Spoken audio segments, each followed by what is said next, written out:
Hello, my name is King, and today I'll be reading to you Hot Money by Dick Francis.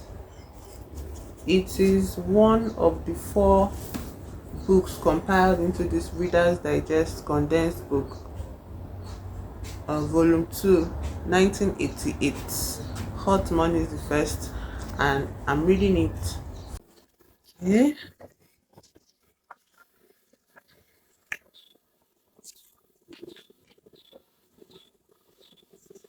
A little bit a of an intro.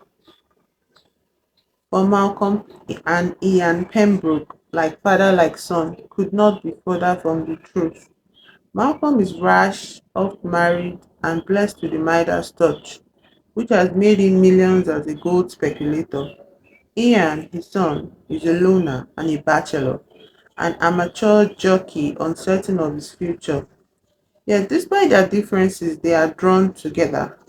For someone is stalking Malcolm, turning his palatial home into a death trap. Someone angry enough to kill. And when the clamorous Pembroke clan gather, father and son discover that the lines between family and foe are blurring with alarming speed. Another Dick Francis mystery that races to a stunning finish.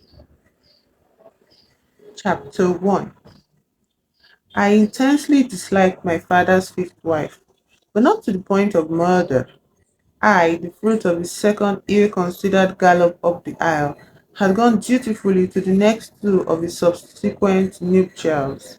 The changes of mother, in quote, punctuating my life at 6 and 14. At 30, however, I had revolted.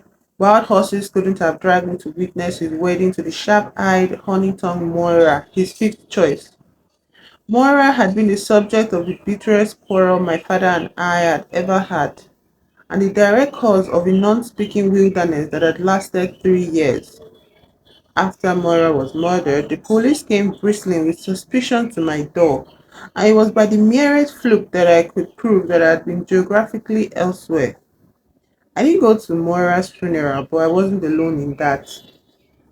My father didn't go either. A month after her death, he telephoned me. It had been so long since I had heard his voice that it seemed that of a stranger. Ian? Yes, I said. Malcolm? Hello, I said. Are you doing anything? Reading the price of gold. No, damn it, he said testily. In general, are you busy? In general, I said, fairly. The newspaper lay on my lap, an empty wine glass at my elbow. It was late evening in Epsom after 11, growing cold. I had that day quit my job and put on idleness like a comfortable coat. He sighed down the line. I suppose you know about Moira. Front page news, I agreed. Malcolm's image stood sharp and clear in my mind. A stocky grey-haired man with bright blue eyes and a fizzling vitality that flowed from him in sparks. He was to my mind stubborn, opinionated, and rash. He was also financially canny, intuitive and courageous, and hadn't been nicknamed Midas for nothing. Are you still there? He demanded. Yes. Well, I need your help. He said it as if it were an everyday request. But I couldn't remember his ever asking for help before. I said uncertainly. What sort of help? I'll tell you when you get to Newmarket, he said. Come to the sales tomorrow afternoon. All right, I said slowly. Good. He disconnected immediately. I thought of the last time I had seen him when I had tried to dissuade him from marrying Moira, describing her as a bad misjudgment on his part and as a skillful, untruthful manipulator. He had knocked me down with one fast, dreadful blow, which I had been quite capable of at 65. Striding furiously away, he had left me lying dazed on my carpet, and had afterward behaved as if I no longer existed, packing everything I had left in my old room in his house and sending it to my flat. He has a flat. Time had proved me right about Moira, but my unforgivable words had remained unforgiving to her debts and beyond. On this October evening, though, they seemed provisionally on ice. I, Ian Pembroke, the fifth of my father's nine children, had from the midst of infancy loved him blindly through thunderous years of domestic infighting that had left me permanently impervious to fortissimo voices and slammed doors. In a totally chaotic upbringing, I had spent scattered unhappy periods with my bitter mother, but had mostly been passed from wife to wife in my father's house as part of the furniture, treated by him with the same random but genuine affection he gave to his dogs. Only with the advent of Kuchi, his first wife, had there been peace. But by then I was 14 and world weary, cynically expecting a resumption of hostilities soon after the honeymoon. Kuchi, however, had been different. Kuchi, of all of them, had been my only real mother, the only one who had given me a sense of worth and identity, who had listened and encouraged and offered good advice. Kuchi produced twin boys, my half brothers, Robin and Peter, and it had seemed at last that Malcolm Pembroke had achieved a friendly family unit. I grew up and left home but went back often, feeling never excluded. Kuchi would have seen Malcolm into a happy old age, but when she was 40 and the twins 11, a hit and run driver forced her to swerve her car off the road and downhill into rocks. She and Peter were killed outright. Robin suffered brain damage. He lived just in serene twilight in a nursing home. I went to see him now and again. He was growing tall, empty eyed. I'd learned the meaning of grief on that drizzly afternoon and still mourn them all, their loss irreparable. Now, on the evening of Malcolm's telephone call, I glanced at them as usual as I went to bed, their three bright faces grinning out from a silver frame on my chest of drawers. I wonder what my father could possibly want. He was rich enough to buy anything he needed. I couldn't think of anything special I could do. Newmarket, I thought. The town famous for its racehorse sales. Newmarket was all very well for me because I had been working as an assistant to a racehorse trainer, but for Malcolm, Malcolm never gambled on horses, only on gold. He had made immense fortunes from buying and selling the yellow stuff and had years ago reacted to my choice of occupation by saying, "Horses? Racing? Good Lord. If that's what you want, my boy, off you go. But don't expect me to know the first thing about it." I drove the next day to the isolated town whose major industry was the sport of kings, and in the scattered, purposeful crowd found my father outside the sale ring, intent on a catalogue. He looked the same, brushed grey hair, smooth brown vicuna overcoat, charcoal business suit, silk tie. He confidently brought his city presence into the casual sophistication of the country. It was a golden day, the sky a cold, cold, cloudless blue. I walked across to him in my own brand of working clothes, cavalry twill trousers, checkered wool shirt, padded olive green jacket, tweed cap, a surface contrast that went personality deep. "Good afternoon," I said neutrally. He raised his eyes and gave me a stare as blue as the sky. "You look older," he said. "3 years." He shrugged. "Do you want some coffee?" "Okay." Not a hug, not a handshake, not a passing pat on the arm, I thought. 3 years silence couldn't easily be breached. He set up towards one of the private rooms in the new market sales building that were set aside for the privileged. I followed him, remembering wryly that it took him roughly 2 minutes to talk himself into the plushiest recesses forever. The rooms were used as offices by auctioneers and bloodstock agents and as entertainment rooms by commercial firms such as Ivory Jewelers, Marcus Present, Willing Hosts. Ivory's space was decorated as an expensive showroom with well-lit glass displays cases around three walls, shining with silver and sparkling with bubbles. A smooth young gentleman welcomed Malcolm with enthusiastic tact and offered goodies from the well-stocked buffet table that filled most of the fourth wall. Malcolm and I took cups of coffee and sat at the long polished table in the center of the room. Malcolm fiddled with a spoon. "What sort of help?" I said. I expected him to say he wanted help in some way with horses. "I want you beside me," he said. I frowned, puzzled. "I don't understand."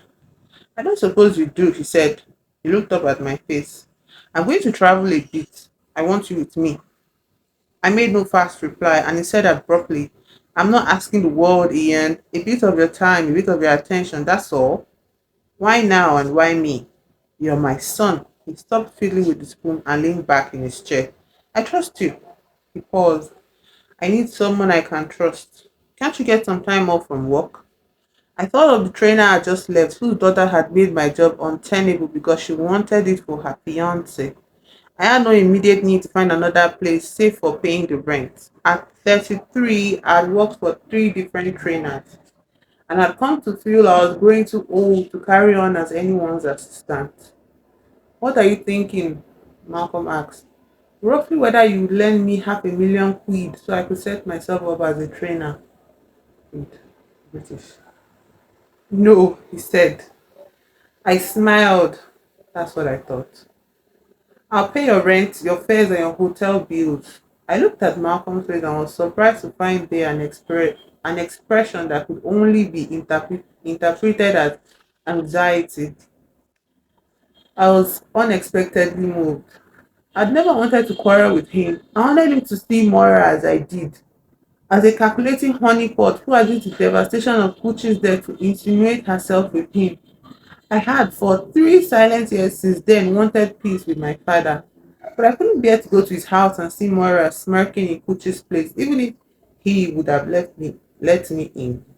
Now that Moira was dead, peace was maybe possible, and it seemed he really wanted it also. Yes, I said, all right, I can take some time off. His relief was visible. Good, good. Come along then. I may as well buy a horse. He stood up waving his catalogue. Why on earth do you want a horse?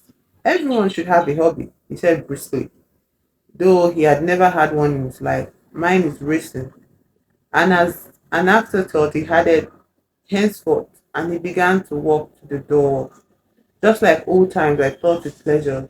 Malcolm's sudden impulses, which might or might not turn out to be sensible, the intemperate enthusiasm leading instant gratification. I called him Malcolm as most of his children did on his own instructions and had grown up thinking it natural. Other boys might have dad. I had my father, Malcolm.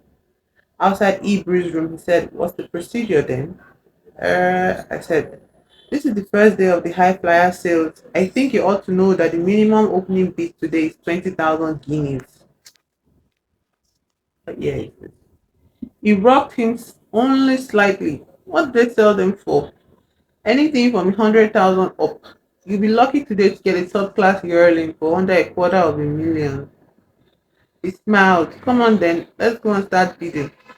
You need to look up the breeding first, I said, and then look at the animal, and then get the advice of an agent. Ian, he said in mock sorrow, I don't know anything about the breeding. I can just about tell if a thing's got 4 legs, and I don't trust agents. So let's get on and bid. It sounded crazy to me, but it was his money. We went into the sale ring itself where the auction was already in progress. Sloping banks of seats rose all around from the ground level ring where each horse was paraded about. Malcolm looked and listened, then led the way up to a section of seats from where we could watch some of the richest bidders. If you buy 10 yearlings, I told him after we were settled, 6 might get to a race course, 3 might win a race, and 1 might be pretty good, if you are lucky. Cautious, Ian. You, I said, are cautious with gold. You are fast and flamboyant, but you sit and wait for the moment. He merely grunted and began paying attention not to the merchandise but to the bidders on the far side. The auctioneers also opposite were polished. The one currently at the microphone unimpressed by the fortunes passing. 50,000, thank you, sir. 60,000, 70, 80, 80, thank you, sir. Against you, sir. 90, 90, 100,000. Selling now, I'm selling now. All done. A pause for a sweep around to make sure no new bidder was waving. Done then, sold to Mr. Siddons. 100,000 guineas, the next lot. We watched the sales for the rest of the afternoon, but Malcolm aimed no bullet at his own head. He asked who people were, he looked around the amphitheater at the constantly changing audience of breeders, trainers, owners, and the simply interested. Whose judgment would you trust most? I mentioned several trainers and the agents who might be acting on their behalf. He listened and passed no comment. After a while, we went out for a break, a sandwich and fresh air. I suppose you know, Malcolm said casually as yelling skittered past with their handlers that Moira and I were divorcing. Yes, I heard. And that she was demanding the house, half my possessions, and half my future earnings. I refrained from saying that whoever had murdered Moira had done Malcolm a big favor. I said instead, still no clues? No, nothing new. He spoke without regret. His disenchantment with Moira, according to his acid second wife, my own mother, Joyce, had begun as soon as he had stopped missing Kuchi. The police tried hard to prove I did it. Yes, so I heard. Who from? The three witches? I couldn't help smiling. He meant his three living ex-wives, Vivian, Joyce, and Alicia. Yes, them, I said. And all of the family. They were all worried that you might have. And were you worried? He asked. I was glad you weren't arrested. He grunted noncommittally. I suppose you do know that most of your brothers and sisters, not to mention the witches, told the police you hated Moira. They told me they are told. I agreed. But then I did. Malcolm's personal alibi for Moira's death had been as unassailable as my own, as he had been in Paris the day someone had pushed Moira Vitru's little nose into a bag of potting compost and held it there until it was certain she would take no more geranium cuttings. I could have wished her a better death, but it had been quick, everyone said. The police still clung to the belief that Malcolm had arranged for an assassin, but even Joyce knew that was nonsense. Malcolm was a creature of tempest and volatility, but he had never been calculatingly cruel. His lack of interest in the horses themselves didn't extend to anything else at the stills. Inside the steel ring, he had been particularly attentive to the flickering electronic board, which lit up with the amount as each bid was made. He had always been fascinated by the workings of money and had once doubled £1 million simply by banking it in the United States at $2.40 to the pound, waiting 5 years and bringing it back when the rate stood at $1.20. Always large, Malcolm's income was. It was when he had bought his first crock of gold for £60 an ounce to sell it for over 100 that he had been called Midas. There was a second electronic board outside the steel ring, showing the state of the steel inside. Malcolm now concentrated on it, still paying little attention to the horses. They all looked very small, he said reprovingly, watching a narrow colt pass on its way from stable to steel ring. Well, they are yearlings. 1 year old, literally? 18 months, 20 months about that. They race next year when they are two. He nodded and decided to return to the scene of the action and again found us seats opposite the big money crowd. The amphitheater had filled almost to capacity while we'd been outside, and soon the blood of Northern Dancer and Nijinsky and of Secretariat and Lifeguard was on its regal way to the ring. A hush fell over the building. The auctioneer cleared his throat and made the introduction. Ladies and gentlemen, we now have lot number 76, a bay code for Nijinsky. He recited the magical breed in an act for an opening bid. Malcolm watched quietly while the numbers flew high on the scoreboard, the price rising in jumps of 50,000. Watched while the auctioneer scanned the bidding faces for the drop of an eyelid, the twitch of a head, the tiny acknowledgement of intent. Against you, sir, no more then. Hold on. The auctioneer's eyebrows rose with his gavel, remained poised in elevation, came smoothly, conclusively down. Sold for 1,700,000 guineas to Mr. Jones. The crowd sighed, and Malcolm glanced at me sideways. For 1 million, 5 million. And there's no guarantee the court will ever race. It's a perfectly blameless way of getting rid of get it's a perfectly blameless way of getting rid of a lot of money very fast, wouldn't you say? Well, I said slowly, is that what you're at? Do you disapprove? It's your money, you made it, you spend it. He laughed in his throat and looked at the cat at his catalog. The hush of expectancy returned for the next offering. Malcolm watched the bidders as usual, not the nervous chestnut colt. The upward impetus stopped at last. The upward impetus stopped at a last small raise of 20,000 guineas over 2 million, and the auctioneer's eyebrows and gavel rose. All done? Malcolm raised his catalogue. The movement caught the eye of the auctioneer, who looked at Malcolm with surprise. "You want to bid, sir?" asked the auctioneer. "And 50," Malcolm said clearly, nodding. There was a fluttering in the dovecote of auctioneers as head bent to head among themselves consulting. All around the ring, necks stretched to see who had spoken. The man who had bid last before Malcolm shook his head. The auctioneer himself seemed less than happy. "Oh, done then?" he asked again, and with no further reply, said, "Done then, sold for 2,070,000 guineas to the bidder opposite." The auctioneer consulted with his colleagues again, and one of them left the court carrying a clipboard, gazing at Malcolm. He hurried down and around the ring to join a minion on our side. "Those two look as if they are coming to arrest me," Malcolm said cheerfully. Both of the auctioneers indeed made their way right to his side, politely requiring him to sign their bill of sale in triplicate.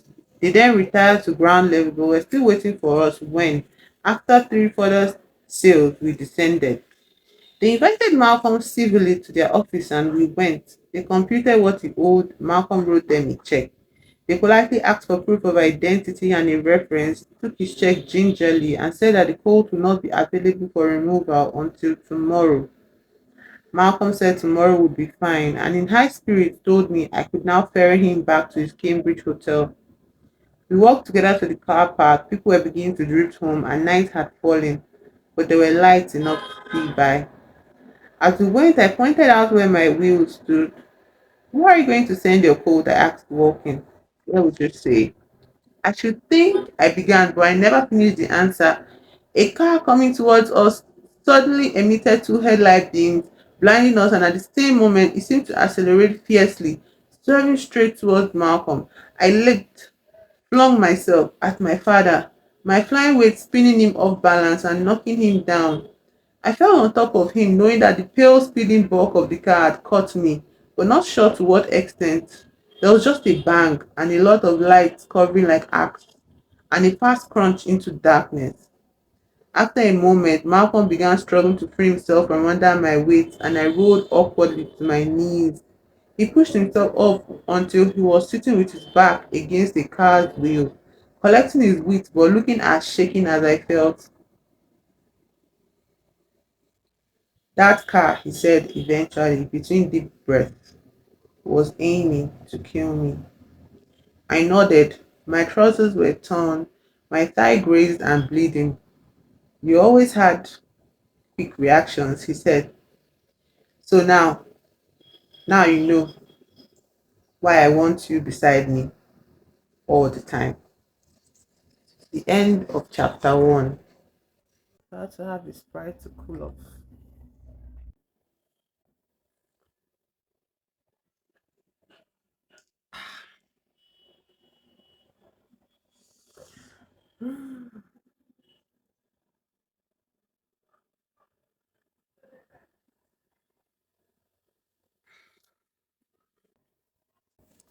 Chapter 2.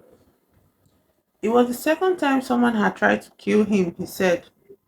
I was driving towards Cambridge, searching anxiously in the rearview mirror for followers, but so far, fortunately, without success. My right leg was stiffening, but I was used to that level of buffet, having ridden in 300 or 400 jump races over the years, incurring consequent collisions with the ground. That was the first time I asked. Last Friday. It was currently Tuesday evening. "What happened?" I said. He took a while to answer. When he did, there was more sadness in his voice than anger, and slowly I understood his deepest fears. One moment I was walking the dogs. Well, I think I was, but I don't really remember. He paused. "I think I had a bang on the head. Anyway, the last thing I remember is calling the dogs and opening the kitchen door. I meant to take them to that field with the stream and the willows. I don't know how far I went. I shouldn't think far. I woke up in Moira's car in the garage and the engine was running. He stopped for a few moments. It's funny how the mind works. I knew absolutely at once that I had to switch off the engine. Like a flash, I was in the back seat, toppled over. I got up and practically fell through the front seat to reach the key in the ignition. And when the engine stopped, I just lay there. Did you tell the police? I asked when he paused again. Sure, I told them. His voice sounded weary at the recollection. It must have been about 5 when I set off with the dogs, maybe 7 by the time I called the police. I'd had a couple of stiff drinks by then and stopped shaking. They asked me why I hadn't called them sooner. Bloody silly. And it was the same lot who came after Moira.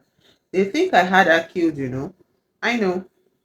Joyce told me. She said you might have been capable of killing Moira yourself, but not of paying someone else to do it. That seems to be the family consensus. Besides, it's not the police consensus. Far from it. I don't think they believed anyone had tried to kill me. I think they thought I had staged it in the hope people would believe I couldn't have killed Moira if someone was trying to kill me. He shook his head. That's why we're not reporting to ninth attempt. He has been adamant in the sales car park that we shouldn't. What about the bump on your head? I asked. I had a swelling above my ear. Very tender, but not very big. The word I heard the police use about that was inconclusive. And if you had died, I said thoughtfully. He nodded. If I had died, it would have wrapped things up nicely for them. Suicide, remorse, implicit admission of guilt. I drove carefully towards Cambridge, appalled and so angry. What happened to the dogs? What? Oh, the dogs. They came back. They were whining at the kitchen door. I let them in while I was waiting for the police. Malcolm fell silent as I thought over what he had told me. Who, I said eventually, knew you were going to Newmarket?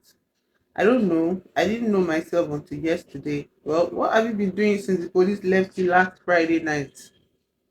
Thinking. And the thought, it was clear, had been melancholic. The thought now saddened his voice. I said, along the lines of why was Moria killed? Along those lines. I said it plainly, to stop her taking half your possessions. He said unwillingly, yes. And the people who had a chief interest in stopping her were your likely heirs, your children, also perhaps their husbands and wives, also perhaps even the witches. I don't want to believe it. How could I have put a murderer into the world? People do, I said. Ian! The truth was that I didn't know my half brothers and half sisters well enough to have any certainty about them. I didn't seek them out. There had been too many roles. Vivian's children disliked Alicia's disliked them and me. Vivian hated Joyce, and Joyce hated Alicia very bitterly indeed. Under Pucci's reign, the whole lot had been banned from sleeping in the house, with the result that a storm of resentment had been directed at me, whom she had kept and treated as her own. Apart from thinking, what have you been doing? When the police had gone, I, Malcolm audibly swallowed. I telephoned to the hire firm I use now and told them to send a car to fetch me. I was sweating and it was cold. I could feel my heart thumping. It was awful. I packed some things I couldn't concentrate. He shifted in his seat at the outskirts of Cambridge. As the outskirts of Cambridge came up in the headlights and began to give me directions to the hotel where he said he had spent the previous 4 nights. Does anyone know where you're staying? I asked, turning corners. Have you seen any of your old chums? Malcolm knew Cambridge well and had been at university there and still had friends at high table. It was where I would have gone looking for him if not much else failed. Of course I have, he said in answer to my question, but it's nonsense to think they could have been involved. Yes, I agreed, pulling up outside this hotel. All the same, go and pack and check out of here and we'll go somewhere else. It's not necessary, he protested. You appointed me as minder, so I'm minding, I said. He gave me a long look in the dim light inside the car. I was astounded by his fear but thought it warranted. I asked the doorman of the hotel where I should park and turned at his suggestion into the hotel's inner courtyard. From there, through a back door and old-fashioned hallways, Malcolm and I went up one flight of stairs to a lengthy, winding corridor. Malcolm brought out his room key and said abruptly, I suppose you didn't tell anyone I would be at the sale. No, I didn't. But you knew, he paused. Only you knew. He was staring at me with his blue eyes, and I saw all the sudden fear-driven question marks rioting through his mind. Go inside, I said. The corridor isn't the place for this. He looked at the key, looked wildly up and down the empty corridor, poised almost to run. I turned my back on him and walked purposefully away in the direction of the stairs. Ian, he shouted, come back. I went back slowly. You said you trusted me. I haven't seen you for 3 years. I took the key out of his hand and unlocked the door. I suppose I might have been suspicious of me if I had been attacked twice in 5 days, considering I came into the high probability category of son. I switched on the light and went forward into the room. Malcolm followed, only tentatively reassured, closing the door slowly behind him. Did you bring any scotch? I asked. In the old days, he'd never traveled without it. He waved a hand toward a chest of drawers where I found a half-full bottle. I fetched a glass and poured him enough to tranquilize an elephant. He sat down and drank it. I said, if I had wanted you dead, I would have let the car hit you tonight. I would have jumped the other way, out of trouble. He seemed to notice clearly for the first time that there had been physical consequences of our escape. Your leg, he said, must be all right. Leg is, trousers are torn. Can I borrow a pair? He pointed to a cupboard where I found a suit. I was taller and thinner than he, but whole clothes was better than wholly. He made no objection when I telephoned down to the reception desk and asked them to get his bill ready for his departure. Shall I shall I pack for you? I asked. He nodded. I fetched his suitcase, opened it on one of the beds, and began collecting his belongings. The things he had brought spoke eloquently of his state of mind when he had packed them. 10 pairs of socks, but no other underwear. A dozen shirts, no pajamas, no extra shoes. An electric razor still bore a price tag. I closed the case. Ian, he said, people can pay assassins. You could have decided not to go through with it at the last moment. It wasn't you, was it, who had Moira or me in the garage? Say it wasn't you. I didn't know really how to convince him. Saving him had been utterly instinctive. He had known me better, lived with me longer than with any of his older children, and if his trust was this fragile, then there wasn't much future between us. I didn't have Moira killed, I said. I don't want you dead. I want you alive. I could never do you harm. He struck me that he really needed to hear me say I loved him so. Despite the conditioned inhibitions of my upbringing, I said, feeling that desperate situations needed desperate remedies. You're a great father and I love you. He blinked. Such a declaration pierced him and one could see, but his distrust had been a wound for me too. I lifted the suitcase off the bed. Do I go on with you or not? I said. If you don't trust me, I'm going home. He was looking at me searchingly as if I were a stranger, which I suppose in some way I was.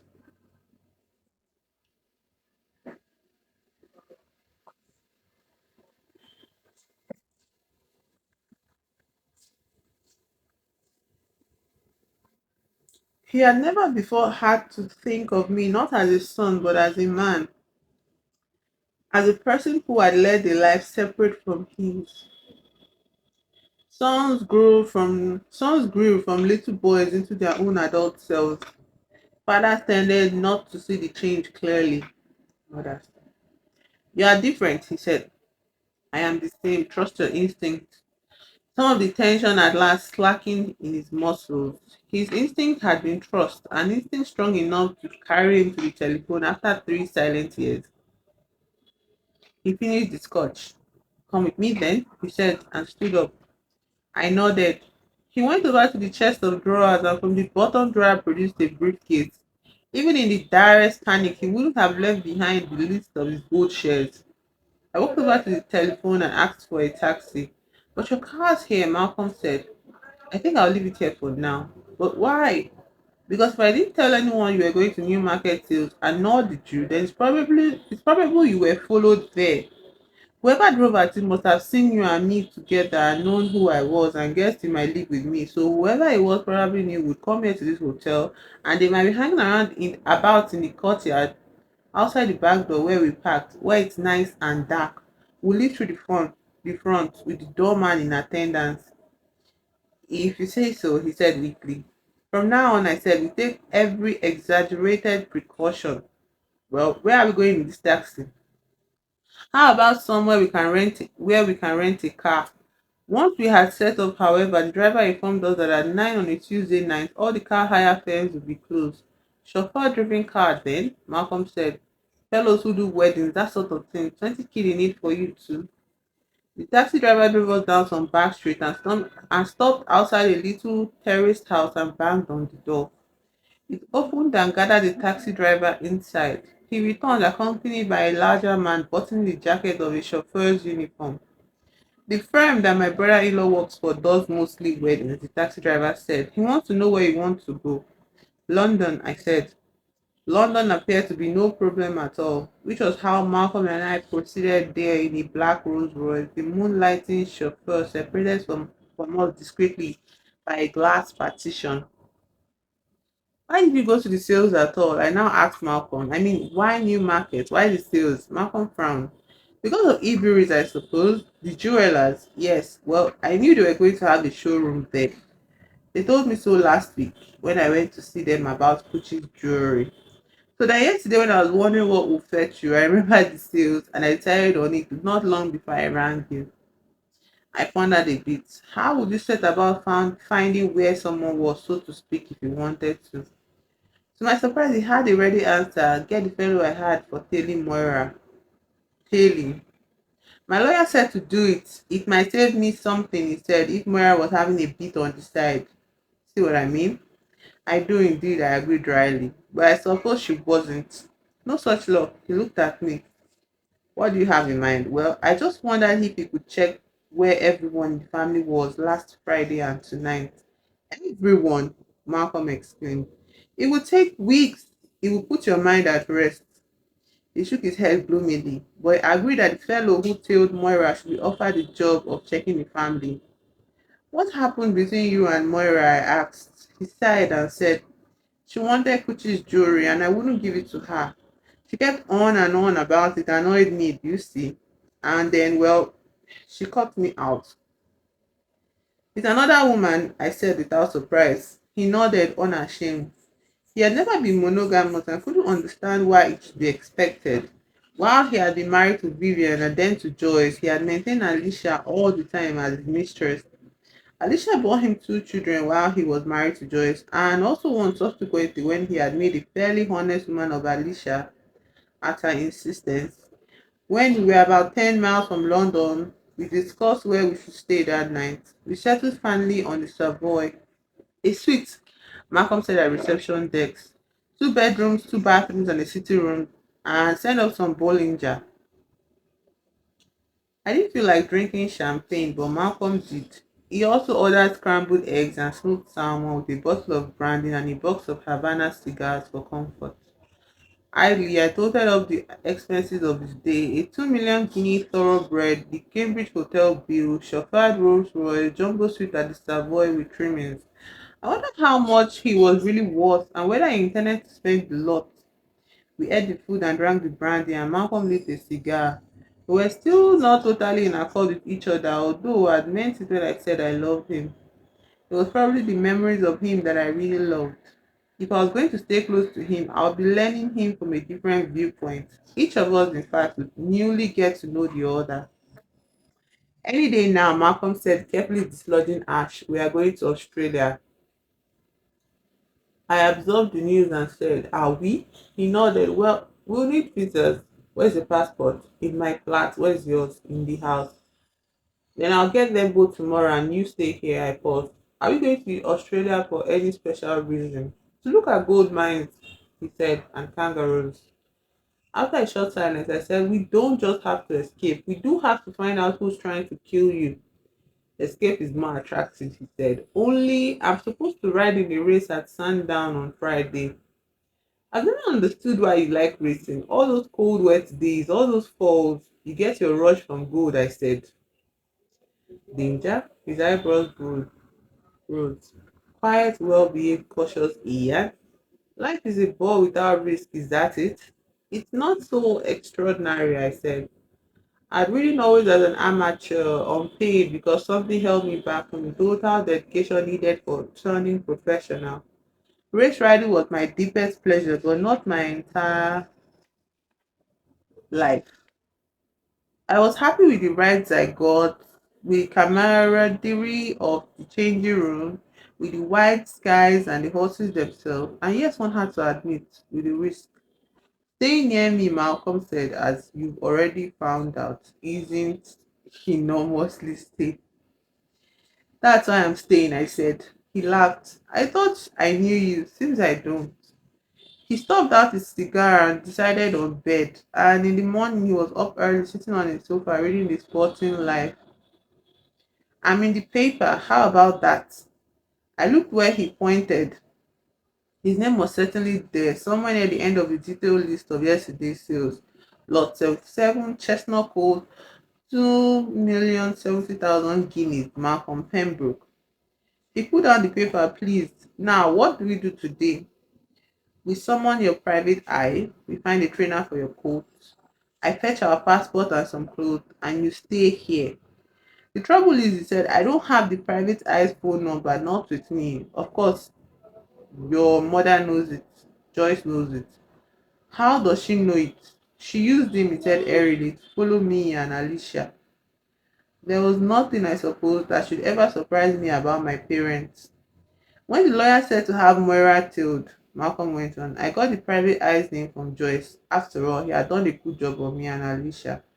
So call Joyce for the number, Ian. Bemused, I did as he asked. Darling, my mother shrieked, where's your father? I don't know, I said. Darling, do you know what he's done? He's given a fortune to some wretched little film company to make a ghastly film about tadpoles. Some man telephoned me. It seems your father promised them even more. I know you and Malcolm aren't talking, darling, but you've got to do something to stop him. Well, I said, it's his money. Darling, don't be so naive. If you go on with this bloody quarrel, he will leave it all to Alicia's beastly brood. So don't make it up with Malcolm at once, darling, and get him to speak sense. Calm down, I said. I have what? Made it up with him. Thank heavens at last, my mother shrieked again. Then, darling, what are you waiting for? Get on to him straight away and stop him spending your inheritance. End of chapter 2.